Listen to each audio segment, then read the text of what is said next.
पुढच्या वक्त्या आहेत उल्का महाजन.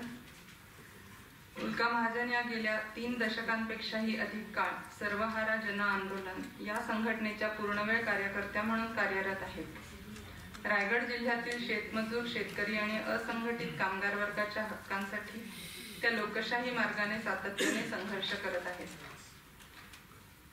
या निवडणुकीत अनिष्ट अशा बहुसंख्याकवादाच्या प्रभावाला मतदारांनी बळी पडू नये आणि नव्या लोकाभिमुख पर्यायांचा विचार करावा या दृष्टीने त्यांनी आपल्या अनेक पुरोगामी साथीदारांसह नवी आव्हाने, नवे पर्याय अभियान सुरू केलं आणि ग्रामीण भागात सातत्याने प्रबोधन सुरू ठेवलं.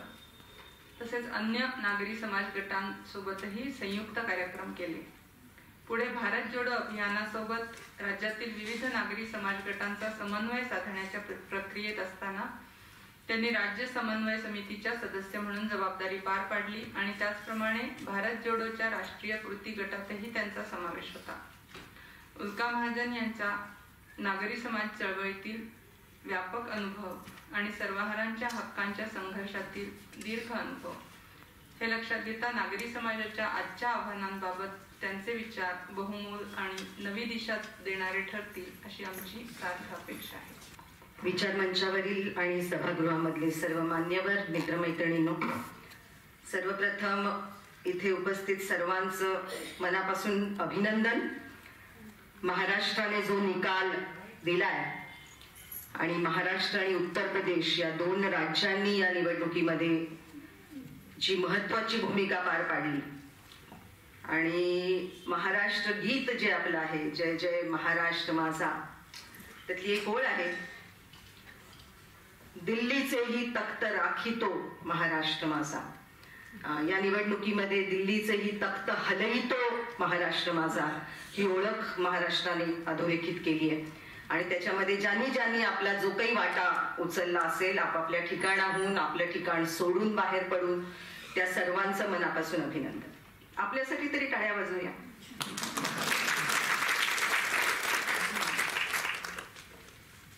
एक जाणता आणि सुज्ञ कौल मतदारांनी दिला आहे हे निश्चितच आहे. आणि मगापासूनही म्हटलं गेलं आणि अनेक ठिकाणी हे मांडलं जात आहे की ही निवडणूक जनतेने हातात घेतली आणि भारतीय जनता विरुद्ध भारतीय जनता पक्ष असं स्वरूप त्या निवडणुकीला आलं.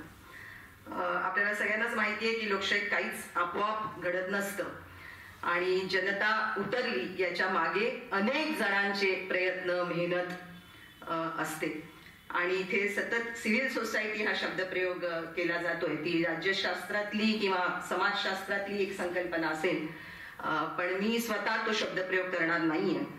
कारण सिव्हिल सोसायटीमध्ये जो गुळगुळीतपणा आहे तो जनचळवळीत नाहीये. विषमतेच्या विरुद्ध ठाम भूमिका घेऊन उभ्या राहणाऱ्या जनचळवळी, समाजामधले जे विविध घटक आणि त्याच्यामधली जी उतरंड आहे, त्यातलं जे शोषण आहे, त्या शोषणाच्या विरुद्ध ठाम भूमिका घेऊन उभ्या राहणाऱ्या जनचळवळींची भूमी म्हणून महाराष्ट्र ओळखला जातो. आणि महाराष्ट्रामधले अशा अनेक जनचळवळीतले कार्यकर्ते या प्रक्रियेमध्ये, या निवडणुकांमध्ये अतिशय जाणती भूमिका घेऊन उतरले आणि आणीबाणीनंतर पहिल्यांदाच अशा प्रकारचा एक जाणता सहभाग निवडणुकांमध्ये मोठ्या प्रमाणात कार्यकर्त्यांनी एकत्रित येऊन केला, हे या निवडणुकीचं वैशिष्ट्य. आणि यावेळचा हस्तक्षेप हा अधिक नियोजनबद्ध होता. तो किती लोकांपर्यंत पोहोचलाय, कारण त्याला प्रसारमाध्यमांनी काही फारशी प्रसिद्धी दिलेली नाही. पण जेव्हा संविधान बदलणार आणि मनुस्मृती आम्ही आणणार अशी उघडपणे भाषा बोलली जायला लागली, त्या वेळेपासून महाराष्ट्रातले अनेक कार्यकर्ते अस्वस्थ होते.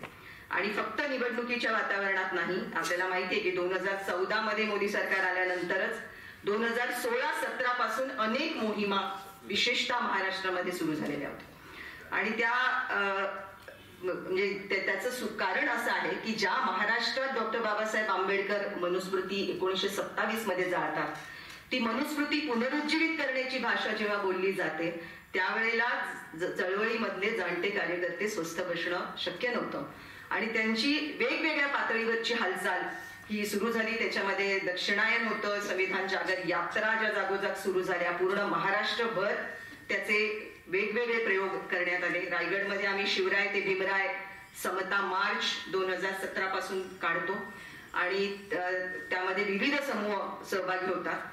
तिथपासून ते NRC-CAAच्या काळामध्ये सुरू झालेलं शाहीनबाग मधलं आंदोलन आणि त्या शाहीनबाग फक्त दिल्लीत न राहता पूर्ण देशभर शाहीनबाग पोचलं आणि जागोजागी शाहीनबाग उभ्या राहिल्या आणि त्यात विशेषतः महिला, मुस्लिम महिला आणि युवकांनी घेतलेला सहभाग हा लक्षणीय होता आणि त्यांनी निश्चितच एक वातावरण बदलायला घडायला सुरुवात झालेली होती. पण त्याच सुमारास लादण्यात आला तो लॉकडाऊन. पण त्या लॉकडाऊन मध्ये सुद्धा ज्या प्रकारे कायदे बदलण्यात आले, कृषी कायदे, कामगार कायदे, त्याच्या विरोधात शेतकरी आंदोलन उभं राहिलं. कामगार संघटना मोठ्या प्रमाणात एकवटल्या आणि लॉकडाऊनच्या काळात आपल्याला माहिती आहे की लाखो कामगार जेव्हा 1 महिन्यानंतर चालत रस्त्यावर उतरले तेव्हा असंघटित क्षेत्रातल्या कामगार संघटना आणि शेतकरी संघटना या एकत्र येऊन जन आंदोलनांची संघर्ष समिती ही महाराष्ट्रामध्ये उभी राहिली आणि त्यानंतरची 2-3 वर्ष सातत्याने वेगवेगळ्या प्रश्नांवर जन आंदोलनाची संघर्ष समिती काम करत होती. याच काळात वेगवेगळ्या प्रक्रिया सुरू झाल्या. त्यातली एक नवी आव्हाने, नवे पर्याय.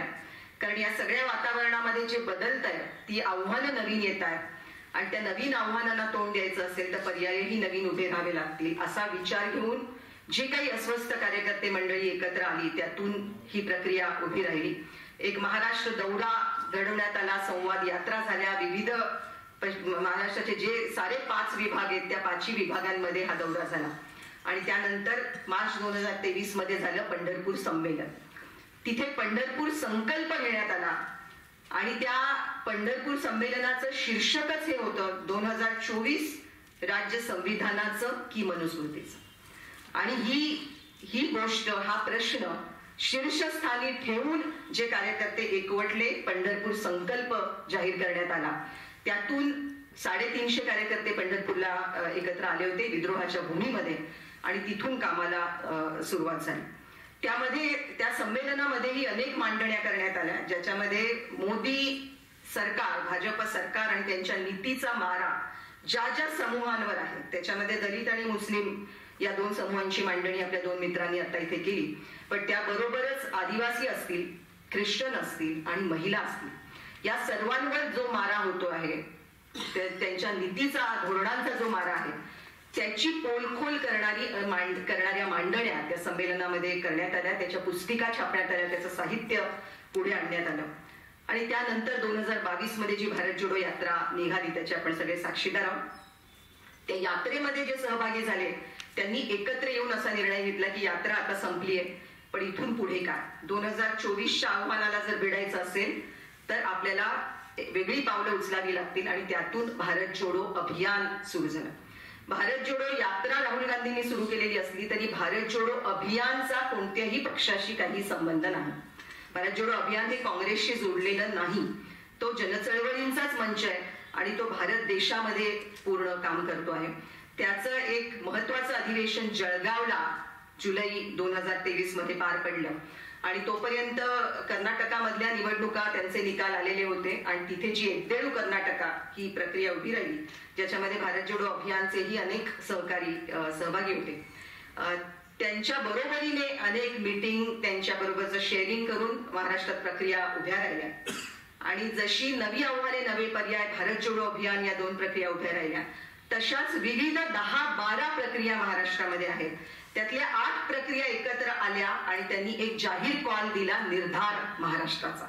त्या निर्धार महाराष्ट्राच्या मंचामध्ये नवी आव्हाने, नवे पर्याय, भारत जोडो अभियान, निर्भय बनो, लोकमोर्चा, प्रगतिशील सांस्कृतिक मंच, महाराष्ट्र डेमोक्रॅटिक फोरम, उठ महाराष्ट्र, वोट फॉर डेमोक्रेसी अशा सगळ्या वेगवेगळ्या प्रक्रिया ज्या एकत्र येऊन त्यांनी हा कॉल दिलेला होता. 2 भूमिकांवर हे सगळे एकत्र आले होते. त्याचे 2 मुद्दे महत्वाचे जे आहेत ते म्हणजे भारतीय जनता पक्षाला सत्तेतून पायउतार करायलाच हवं आणि त्याची दुसरी भूमिकेचं अंग होतं की तोपर्यंत इंडिया आघाडी पुढे आलेली होती. इंडिया आघाडीचे जे अधिकृत उमेदवार असतील त्या अधिकृत उमेदवाराला पाठिंबा, या भूमिका घेऊन या सगळ्या प्रक्रिया एकत्र आल्या त्याशिवाय लोकायत ही प्रक्रिया देखील होती. चॅलेंज 2024 या नावाने देखील महाराष्ट्रामध्ये लोक काम करत होते.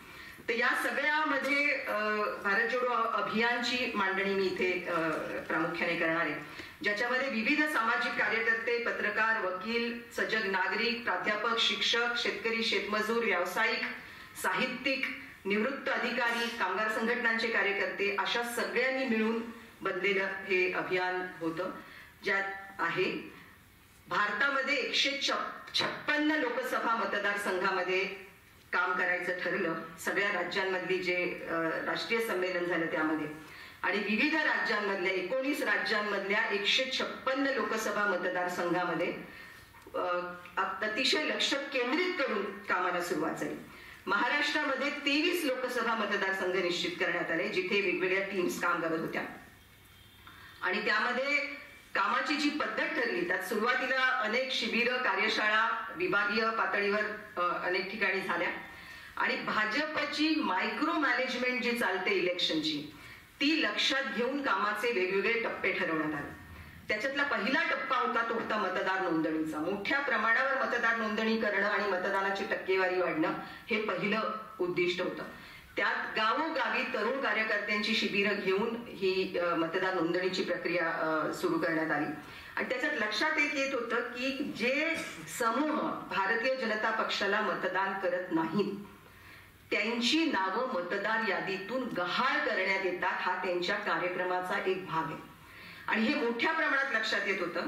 आंध्र प्रदेश मधल्या काही सॉफ्टवेअर इंजिनियरनी याच्याबद्दलचं एक ऍप डेव्हलप केलं आणि मिसिंग वोटर ऍप या नावाने ते ऍप आहे, ज्याचं प्रशिक्षण कार्यकर्त्यांना अनेक ठिकाणी देण्यात आलं.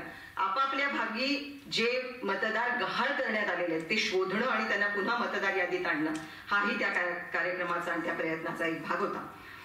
दरम्यान 2 पक्ष फोडण्यात आलेले होते, त्यामुळे महाराष्ट्रातलं वातावरण बदललेलं होतं. जळगावचं आमचं संमेलन ज्या दिवशी झालं त्याच दिवशी राष्ट्रवादी पक्ष फोडण्यात आला होता.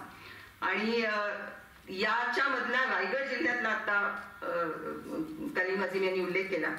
रायगड जिल्ह्यामध्ये याबद्दलचा पहिला निषेध मोर्चा निघाला 12 सप्टेंबर 2023, ज्यामध्ये मतदार रस्त्यावर उतरले असं म्हणत की हे अशा प्रकारे पक्ष फोडणं आम्हाला मंजूर नाही, पक्षांमधून आमदार खासदार पळवले जाणं आणि त्यांनी मतदारांशी जे काही मतदारांनी त्यांना मतदान दिलेलं आहे त्याच्यामध्ये ते कोणत्या पक्षाचे आहेत हा देखील मतदारांच्या निवडीचा एक भाग असतो. तो लक्षात न घेता मतदारांचा अपमान, लोकशाही तुडवणं आणि संविधानिक मूल्य तुडवणं असं करून जे लोकप्रतिनिधी गेलेले आहेत त्यांचा आम्ही निषेध करतो असं म्हणत रायगड जिल्ह्यात पहिला मोर्चा निघाला. प्रचंड हजारो मतदार त्यामध्ये सहभागी झाले होते आणि भारत जोडो अभियानचा हा रायगड जिल्ह्यातला पहिला कार्यक्रम होता. त्या दरम्यान इंडिया आघाडीचं स्वागत करून इंडिया आघाडीच्या पक्ष कार्यकर्त्यांबरोबरच्या सुद्धा अनेक प्रक्रिया सुरू झाल्या. त्यांना विशेषतः तळागाळात काम करणारे पक्ष कार्यकर्ते यांनी पोलखोल मोदी नीतीची आणि भाजप नीतीची कशी करायची याच्याबद्दलची शिबिरं मोठ्या प्रमाणात घेण्यात आली. लोकायुक्तने देखील या प्रकारची मोठ्या प्रमाणात शिबिरं घेतली. आणि त्यात आमच्या लक्षात येत असं होतं की जी जाहिरातबाजी चालते मोदी सरकारची त्याच्यामधले अनेक मुद्दे इंडिया आघाडीतल्या विशेषतः काँग्रेसमधल्या सुद्धा पक्ष कार्यकर्त्यांना माहीत नसतात. म्हणजे एक उदाहरण म्हणून मी फक्त सांगेन की एक प्रश्न आम्ही काँग्रेस कार्यकर्त्यांची जिथे शिबिरं घेतली तिथे विचारला की मोदी सारखं त्यांच्या जाहिरातीमध्ये आणि मांडणीमध्ये असं म्हणतायत की 80 कोटी लोकांना भारतातले आम्ही मोफत धान्य देतो, हा 80 कोटी आकडा आला कुठून? आणि मी जिथे जिथे मीटिंग घेतल्या तिथले कोणीही कार्यकर्ते हे सांगू शकले नाही की 80 कोटी आकडा आला कुठून. तो आकडा आला 2013 मध्ये मनमोहन सिंग पंतप्रधान असताना झालेल्या फूड सिक्युरिटी ऍक्ट मधून. त्या फूड सिक्युरिटी ऍक्ट मध्ये लक्षित करण्यात आलेला जो समूह आहे तो आहे 80 कोटींचा. आणि तिथे आधी कायदा झाला, ती कायदेशीर तरतूद पातळ करून यांनी प्रधानमंत्री स्वतःचा चेहरा लावून त्याची एक योजना बनवली आणि त्याची जाहिरात मोदी आणि असे असंख्य कार्यक्रम पंतप्रधान आपले करतात की मातृवंदना योजना हा तर अन्न सुरक्षा कायद्यातला भाग आहे. ती कायद्यातली तरतूद योजनेत परावर्तित करून पातळ करून त्याच्यावर स्वतःचा फोटो लावून पंतप्रधान जाहिरात करतात. आणि इंडिया आघाडीतले अनेक पक्ष, मी काँग्रेसचं विशेषतः म्हणेन कारण त्यांच्या नेतृत्वाखाली असलेल्या आघाडी सरकारने केलेले कायदे होते, ते कोणते कायदे आहेत जे पुरोगामी कायदे, ते बळ देणारे कायदे आहेत, त्या कायद्याचीही माहिती नव्हती. ती माहिती देणं हा आमच्या कार्यक्रमाचा एक मोठा भाग होता. आणि त्याचबरोबर विविध समूहांची संमेलन, विविध समूहांमध्ये काम करणाऱ्या कार्यकर्त्यांची संमेलन, त्यात आदिवासी, दलित, भटके, विमुक्त, लिंगायत, वारकरी, महिला, कामगार, शेतकरी, धार्मिक अल्पसंख्याक, त्याच्यामध्ये विशेषतः मुस्लिम आणि मुस्लिम महिलांची संमेलनं मोठ्या प्रमाणात घेण्यात आली. आणि हे मला सांगायला आनंद होईल की पहिल्यांदा अनेक ठिकाणी मशिदी मुस्लिम महिलांच्या संमेलनांसाठी उघडण्यात आल्या आणि मोठ्या प्रमाणात महिला मशिदीमध्ये गेल्या. अनेक ठिकाणी कार्यकर्त्यांनी तर जाहीर चांगल्या भूमिका घेतल्याच, मौलानांनी देखील मतदार जागृतीच्या मोहिमा राबवल्या. आणि महाराष्ट्र डेमोक्रेटिक फोरम ही जी आघाडी उभी राहिलेली आहे त्यामध्ये प्राधान्याने मुस्लिम संघटनांनी कॉल देऊन तो फोरम उभा केलाय.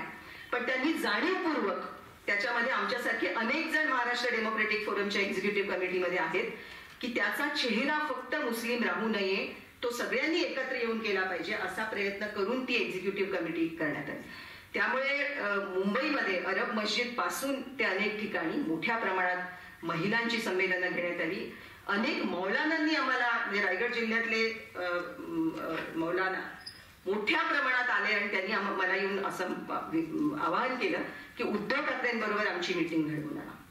आणि सर्व मौलानांची एक महत्वाची मीटिंग उद्धव ठाकरेंबरोबर झाली, ज्यात उद्धव ठाकरेंनी त्यांना प्रश्न विचारला की तुम्हाला माझ्याबद्दल विश्वास का वाटतो. आणि त्याच्यात जी उदाहरणं दिली गेली ती आता कलीम अजीम यांनी पण उदाहरणं मांडली, पण की विशेषतः कोविड काळात त्यांनी घेतलेल्या भूमिका, पालघरमध्ये झालेला हल्ला आणि त्यात जे साधू मारले गेले त्यावेळा त्याला धार्मिक रंग द्यायचा प्रयत्न केला, त्याच्यामध्ये उद्धव ठाकरेंनी घेतलेली भूमिका, अशी अनेक उदाहरणं त्यांनी सांगितली. आणि आम्हाला तुमच्यावर विश्वास आहे, भेटायचा आहे आणि म्हणून आम्हाला पाठिंबा व्यक्त करायचा आहे असं सांगत विविध ठिकाणचे मौलाना देखील आले. आणि ही महत्वाची गोष्ट आहे. कार्यकर्त्यांची संमेलन आणि कार्यशाळा झाल्या, सांस्कृतिक संमेलनं झाली, लोककलाकारांची संमेलनही घेण्यात आली, जेणेकरून लोककलाकार संविधानावरचं आव्हान, भारतात घडणाऱ्या या सगळ्यात जो रसा तळाला नेण्याचा कार्यक्रम भारतीय जनता पक्षाने चालवलेला त्याची पोलखोल त्यांनी आपल्या कलांच्या माध्यमातून घ्यावी आणि तळागाळात न्यावी, यासाठी लोककलाकारांची संमेलनं झाली.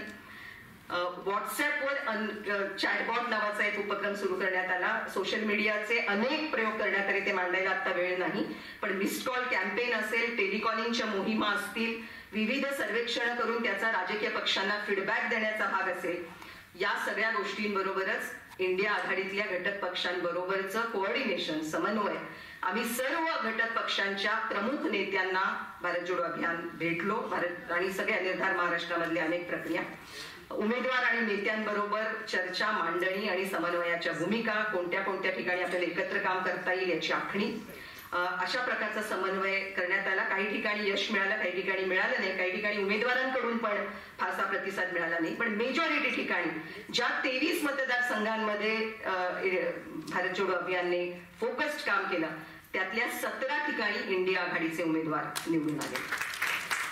सोशल मीडिया टीम्सचं पण पक्षांच्या सोशल मीडिया टीम बरोबरचं कोऑर्डिनेशन चालू होतं आणि त्याच्याबरोबर रिपोर्ट कार्ड भाजप सरकारवर केलेली चार्जशीट, त्याच्यामध्ये महत्वाचा उल्लेख मी करीन ते म्हणजे महिलांचं जे संमेलन महाराष्ट्रातल्या सर्व महिला कार्यकर्त्यांचं झालं, त्याच्यामध्ये भाजप सरकारवर ठेवण्यात आलेला आरोपपत्र, केलेली चार्जशीट ही एक महत्वाची गोष्ट होती, महत्वाची अभिव्यक्ती होती.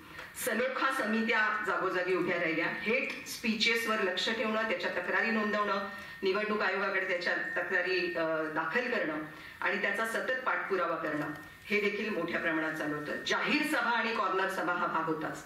जाहीर सभांमध्ये आपल्याला माहिती आहे निर्भय बनवणे विक्रम केला, 75 सभा निर्भय बनवणे पूर्ण महाराष्ट्रभर घेतल्या.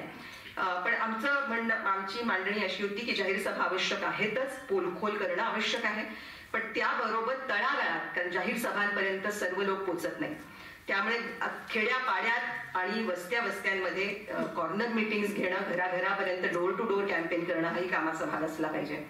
आणि आपल्याला जमिनीवरून चालणारे नांगर ट्रॅक्टर दिसतात की जे जमिनी नांगरत असतात, पण जमिनीच्या खालून जे असंख्य जीवजंतू काम करतात आणि दीर्घ पल्ल्याची मशागत आणि जमीन कसदार व्हावी म्हणून प्रयत्न करत असतात, ते वरून दिसत नाही किंवा त्याची दखल घेतली जात नाही. पण या निवडणुकीमध्ये असे असंख्य हजारो कार्यकर्त्यांनी काम केलेलं आहे जमिनी खालून, ज्यांनी खालून जमीन नांगरण्याचं काम केलेलं आहे, जे तुम्हाला वरून लक्षात येत नाही. पण खालून त्यांनी या निवडणुकीमध्ये जे परिणाम दिसत आहेत त्याच्यामध्ये महाराष्ट्रातल्या अशा हजारो कार्यकर्त्यांचं योगदान आहे, ज्यांची उघड कुठेही दखल घेण्यात आलेली नाही.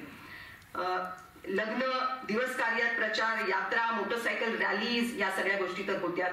पण एक अभिमानाने सांगण्यासारखी गोष्ट ती म्हणजे ज्या आम्ही महिला संमेलनं घेतली, आदिवासी, मच्छीमार, शेतकरी महिलांची संमेलन, त्यातल्या एका संमेलनात असा प्रश्न आम्ही विचारला की जिथे भाजप सरकार महिलांच्या अत्याचाराच्या प्रती अतिशय असंवेदनशील आहे आणि बलात्कार्यांना पाठीशी हे सरकार घालतंय, मणिपूरची घटना असेल, बिल्किस बानो असेल, हाथरस मधली बहीण असेल, जागोजागी आपल्या कुस्तीगीर महिला असतील, त्यांच्यावर झालेल्या अत्याचारांच्या बद्दल जे मौन आपले पंतप्रधान पाळतात आणि भाजप सरकारचं जे धोरण राहिलंय, अशा सरकारकडून फुकटात मिळणाऱ्या, रेशनवर मिळणाऱ्या साड्या आपण घेणार का?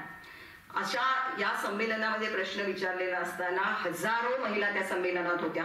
100% महिलांचे हात वर होते की आम्ही या साड्यावर घेणार. आणि त्या साड्या परतीच्या मोहिमा झाल्या, ज्यांनी आपल्या साड्या तहसील ऑफिसमध्ये मोर्चाने जाऊन परत केल्या. तर ही जी पाठीचा कणा ताठ असण्याची जी गोष्ट आहे ती तळागाळात शेतकरी, शेतमजूर, कष्टकरी, सामान्य नागरिकांमध्ये अजून टिकून आहे, ही खूप मोठी जमेची बाब आहे. कारण सगळ्या यंत्रणांमध्ये जेव्हा सगळेजण झुकलेले आहेत, पाठीचे कणेच त्यांना आहेत की नाहीत असं वाटावं, अशा यंत्रणा आज झुकलेल्या असताना आणि देशभरात एकच गाणं वाजतंय, जो तुमको हो पसंद वही बात करेंगे, तुम दिन को अगर रात कहो हम रात गए.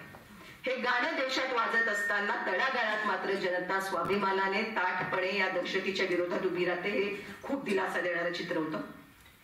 निवडणूक आयोग यंत्रणेबरोबर काम करण्यात आलं. पोलिंग एजंट्सच्या कार्यशाळा झाल्या. पोलिंग बूथ निहाय स्ट्रॅटेजी काय असली पाहिजे याची प्लॅनिंग बैठका झाल्या. काउंटिंग एजंटच्या कार्यशाळा घेण्यात आल्या आणि सर्व पातळ्यांवर पहिल्यांदाच आपल्या कक्षा ओलांडून राजकीय पक्षांबरोबर काम अनेक ठिकाणी जनचळवळीतल्या जनसंघटनांच्या कार्यकर्त्यांनी केलं. आणि या सर्व प्रक्रियांमधले कार्यकर्ते त्यामध्ये कृतीशील होते. या वातावरणामध्ये आत्ताच्या जे पक्षफोडी झाल्या आणि सगळेच जण संशयाच्या घेऱ्यामध्ये असताना राजकारण, राजकीय पक्ष आणि राजकीय नेते यांच्या क्रेडिबिलिटी समोर प्रश्न उभे असताना आणि जनतेच्या मनात अनेक प्रश्न उभे असताना या आव्हानाला सामोरं जात जे हजारो कार्यकर्ते उतरले त्यांनी हे वातावरण पालटलं आहे, हे निश्चित आहे. त्यामुळे त्यांचं महत्वाचं योगदान आहे. ज्या ज्या ठिकाणी कार्यकर्ते विविध समूहांबरोबर काम करतायत त्यांची जी क्रेडिबिलिटी आहे, त्यांची जी विश्वासार्हता आहे, त्याच्यावर आधारित लोकांनी भूमिका घेतल्या आणि ते उतरले. त्यामुळे आणि इलेक्शनचं काम हे शेतीसारखं आहे. म्हणजे मी जिथे जिथे कार्यशाळा घेतल्या तिथे आम्ही हे मांडत होतो की पीक तयार आहे, नुसतं बियाणं आपल्याकडे उत्तम आहे, विचार आपल्याकडे उत्तम आहे, संविधानिक विचार आहे, मूल्य आहे आणि म्हणून आपण हवेत बियाणं टाकू आणि निघून जाऊ अशी शेती कधी होत नसते. शेतकरी प्रत्येक टप्प्यावर सजग राहतात आणि घरात फायनली कणगीमध्ये धान्य येईपर्यंत ते गुरांपासून, चोरांपासून, जंगली श्वापदांपासून वाचवून आणायचंय आणि त्या सर्व टप्प्यांवर कार्यरत राहणं आवश्यक आहे. याच्या मोहिमा ज्या प्रकारे आखल्या गेल्या ते यावेळेचं विशेष असं भरीव योगदान होतं. संविधान टिकवणं आणि संविधान वाचवणं या मुद्द्यात हे जे नॅरेटिव्ह आलं ते नॅरेटिव्ह सुद्धा मोठ्या प्रमाणात जनचळवळीने पुढे आणलं. त्यानंतर ते उचललं गेलं. ही जनसंघटनांनी या निवडणुकीमध्ये दिलेलं जे योगदान आहे त्याची जी विशेष बाजू आहे ती जशी ही आहे, तसंच दुसरा योगदानाचा महत्वाचा भाग मी असं मानेन की वोट देणं, मत देणं ही आता याचं पण कॉमोडिफिकेशन झालेलं आहे. मत ही खरेदी विक्रीची गोष्ट झाली आणि मोठ्या प्रमाणात पैसा फेकून मतं विकत घेतली जातात. या निवडणुकांमध्ये याला बऱ्यापैकी संपूर्ण आळा बसला असं मी म्हणणार नाही, पण आपण प्रस्थापित राजकीय पक्षांना विचारा, त्यांची अकाउंट्सच फ्रीज केलेली होती, त्यामुळे मोठ्या प्रमाणात पैसा नव्हता आणि भारतीय जनता पक्षा व्यतिरिक्त अन्य पक्षांकडे पैशांचा बरीच चणचण होती. पण त्या वातावरणात सुद्धा लोकांनी मतदान केलं, कसल्याही अपेक्षा न करता. मोठ्या प्रमाणात कार्यकर्ते पक्षांकडून काहीही अपेक्षा न करता उतरले. आणि त्यामुळे मतदानाचा हा जो प्रयत्न झाला तो महत्वाचा आहे. भारत जोडो, नफरत संपवणं, न्याय स्थापित करणं, संविधानिक मूल्यांचं रक्षण, लोकशाही टिकणं ही या निवडणुकांमधली उद्दिष्ट म्हणून समोर आली. आणि एक्झिट पोलला मागे टाकून लाखो मतदारांनी कौल दिला आणि महाराष्ट्रात इंडिया आघाडीचे 31 खासदार निवडून आले.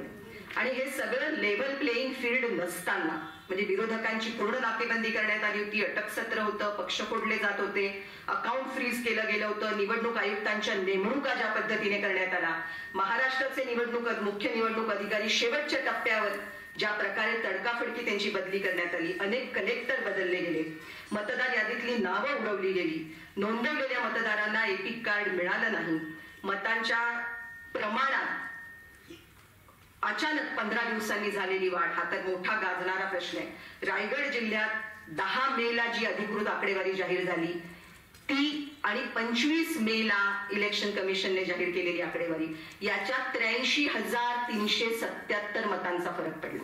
ही मतं कुठून वाढली? 10 मे ते 25 मे 15 दिवसामध्ये 83,000 मतं कुठून वाढली याच्याबद्दल तक्रारी दाखल करण्यात आलेल्या आहे, पण त्याच्याबद्दल निवडणूक आयोगाने अजूनही उत्तर दिलेलं नाही. एकाच घरातल्या मतदारांना वेगवेगळे बूथ दिले जाणं हे अनेक ठिकाणी उघड झाले आणि हे सगळं करून सुद्धा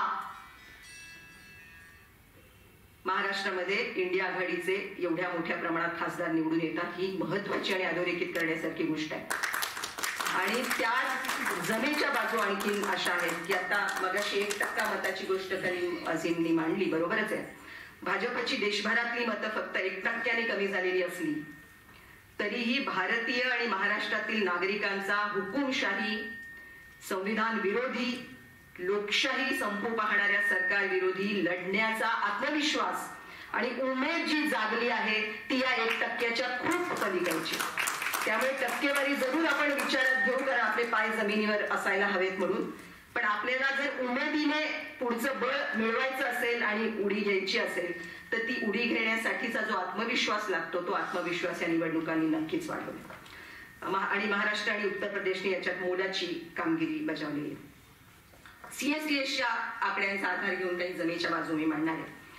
ते अर्थात पळशीकर सर पण पुढे नेतील, पण फक्त मुद्दे मांडून मी पुढे जाते. भाजपला 2024 मध्ये पुन्हा एकदा सत्तेवर का आणलं पाहिजे या प्रश्नाचं उत्तर राम मंदिर बांधलं म्हणून हे देणारे मतदार फक्त 5% निघतात ही जमेची बाजू. अयोध्येत भाजप उमेदवार हरणं ही जमेची बाजू आहे. दडपशाही, हुकुमशाही राबवणारे पंतप्रधान पदाचे दावेदार आतापर्यंत ज्या मार्जिने पंतप्रधान पदाचे उमेदवार जिंकले त्यात सर्वात कमी मार्जिनने जिंकलेले उमेदवार हे आत्ताचे पंतप्रधान पदाचे दावेदार आहेत ही जमेची बाजू. बहुसंख्याकवादाच्या वादळात भारतीय मतदार अद्याप संविधानिक मूल्यांपासून उखडले गेलेले नाहीत ही पण जमेची बाजू. आणि आयडिया ऑफ इंडिया मोठ्या प्रमाणात अजून जम धरून आहे, अजून तग धरून आहे ही पण जमेची बाजू. लोकशाहीत बहुसंख्याक समाजाचे मत मानले गेले पाहिजे याबाबत पूर्णपणे सहमत असलेल्यांचं प्रमाण 2014 मध्ये जे 40% होतं ते या निवडणुकीत 21% खाली आलंय ही पण जमेची बाजू. लोकशाहीत नेत्यांच्या निर्णयाला विरोध करण्याचा हक्क असला पाहिजे असं मतदार 77% मतदार नोंदवतात ही जमेची बाजू. दलित मतदार पुन्हा मोठ्या प्रमाणात इंडियाकडे वळलेले दिसतात ही जमेची बाजू. मुस्लिम मतदारांचा निवडणुकीवरचा विश्वास वाढणं, त्यांचं निवडणुकीतलं मतदानाचं प्रमाण वाढणं, महिला सक्रिय होणं आणि इंडिया आघाडीवर त्यांनी विश्वास दाखवणं ही देखील जमेची बाजू आहे. आदिवासी मतं देशभरात बीजेपीकडे किंवा इंडियाकडे मोठ्या प्रमाणात गेली असली तरी महाराष्ट्रात 55% मतं ही इंडियाकडे आहेत ही पण जमेची बाजू. या झाल्या जमेच्या बाजू. थोड्या चिंतेच्या बाबी आणि आव्हानात्मक बाजू काय आहेत त्या आपण बघूया. लोकशाही यंत्रणांचं ज्या प्रमाणात खच्चीकरण झालंय, घसरण झाली आहे, तिथून लोकशाही पुन्हा पुनरुज्जीवित करणं हे खूप मोठं आव्हान आहे. भाजप आणि संघ परिवाराने जो विखार धर्म आणि जातींच्या आधारे पेरलाय त्या तो दूर करणं हे लांब पल्ल्याचं काम असणार आहे ही प्रचंड मोठी आव्हानात्मक बाब आहे. कॉर्पोरेट भांडवलशाही ज्या गतीने मजबूत झाली आहे आणि त्यामुळे धोरणांचा जो प्राधान्यक्रम बदललाय तो पुन्हा संविधानिक उद्दिष्टाच्या दिशेने आणणं ती दिशा बदलणं, परतवणं हे प्रचंड मोठं आव्हान आहे. जागतिकीकरणाच्या युगात आपण नागरिक म्हणून ज्या मल्टी लेयर्ड आयडेंटिटीज परिधान करून आहोत, त्या जातीय, धार्मिक आणि सांस्कृतिक ओळखी आणि अस्मिता जास्त टोकदार होताना दिसत आहेत ही चिंतेची बाब आहे. लोकशाहीत निवडणूक प्रक्रियेवर आणि ती घडवणाऱ्या यंत्रणेवर मतदारांचा विश्वास न राहणं ही चिंतेची बाब आहे. अल्पसंख्याकांच्या हक्काबाबत मान्यता असणारे मतांचे प्रमाण घसरते आहे ही पण चिंतेची बाब आहे. म्हणजे सरकारने अल्पसंख्याकांच्या हिताचं रक्षण केले पाहिजे असं म्हणणाऱ्यांचे प्रमाण मात्र 38% खाली घसरलं ही खूप चिंतेची आणि गंभीर बाब आहे. मराठा विरुद्ध ओबीसी मधील आरक्षणाच्या प्रश्नावरून वाढता तणाव ही पण चिंतेची बाब आहे. आर्थिक पातळ्यांवर जी घसरण चालू आहे, पर कॅपिटा इन्कमवर आपण आता मागे गेलेलो आहे, ही नुकतीच पुढे आलेली आकडेवारी आहे. एनपीएस, नॉन कन्फर्मिंग ऍसेट्स ज्या पद्धतीने वाढतायत, कर्जाचा बोजा वाढतोय, या सगळ्या पातळ्यांवरची जी घसरण आहे ती चिंतेची बाब आहे. क्रौर्य जे समाजात वाढवण्यात आली, झुंडबळी, लिंचिंग, कायदा हातात घेऊन उतरणं आणि सरळ मारून टाकणं, या पातळीवर जे समाज मन आणलं जात आहे, ते क्रौर्य जे रुजवलं जात आहे समाजात, ती अतिशय चिंतेची बाब आहे. आणि आम्ही कायद्याच्या वर आहोत, कायद्यापासून आम्हाला पूर्ण इम्युनिटी आहे असं जे सत्ताधारी पक्षाचे नेते आणि प्रतिनिधी मानतायत, वागतायत आणि तसं वर्तन करतायत, तसे घडवून आणतायत, ही जी स्वतःची प्रतिष्ठापना त्यांनी करून घेतलेली आहे ती सुद्धा प्रचंड आव्हानात्मक अशी गोष्ट आहे. आत्ताच्या घडीला मी मगाशी जे सांगितलं की ज्या विशेषतः मुस्लिम समाजातल्या कार्यकर्त्यांनी पुढाकार घेतला, मौलानांनी पुढाकार घेतला, त्यांना आता पोलीस स्टेशनला बोलावणं सुरू झालेलं आहे. त्यामुळे हे दबावाचं, दहशतीचं वातावरण त्यांच्यामध्ये वाढतंय. आता तिथे बळ घेऊन उभं राहण्याची गरज आहे. महाराष्ट्रात ज्यांनी मतदार नोंदणी मोठ्या प्रमाणात केली त्यांना पण पोलीस स्टेशनमध्ये बसवून, दिवसभर बसवून ठेवण्यात आलं. तुम्ही का नोंदणी करता याचा जाब विचारण्यात आला. या सर्वांबरोबर उभं राहण्याची गरज आहे. आता महाराष्ट्रातल्या शेकडो कार्यकर्ते त्यांच्या रडारवर आहेत, ज्याची घोषणा अर्बन नक्षल म्हणून मुख्यमंत्र्यांनी केलेली आहे. त्यांची नावं महाराष्ट्रात ज्यांनी पुढाकार घेतल्या त्यांच्यापैकी अनेकांची निश्चित झालेली आहेत. माझ्या सकट अनेक जण त्याच्या रडारवर आहेत आणि त्यांच्या मागे ऑलरेडी यंत्रणा लागलेल्या आहे. आता या सगळ्यांबरोबर उभं राहण्याची गरज आहे आणि इंडिया आघाडीने या सर्वांबरोबर राहून पुढील आखणी आणि स्वयंस्फूर्तीने उभी राहिलेली ही केडर सांभाळणं आवश्यक आहे. ही केडर त्यांची नाहीये, ही केडर स्वयंस्फूर्तीने उभी राहिलेली आहे. तेव्हा या सगळ्यांच्या बद्दल ठामपणे उभं राहणे आणि बळ देणं हे आवश्यक आहे. येत्या विधानसभा निवडणुकांमध्ये भाजपला सत्तेतून हटवणं आवश्यक आहेच, पण त्या पलीकडची ही जी आव्हानं आहेत ती या समाजात पेरलेल्या विषाबद्दल आहे. आणि संघ परिवाराचं आव्हान मोठं आहे. सांस्कृतिक रणभूमी हे त्यांचं खरं मैदान आहे.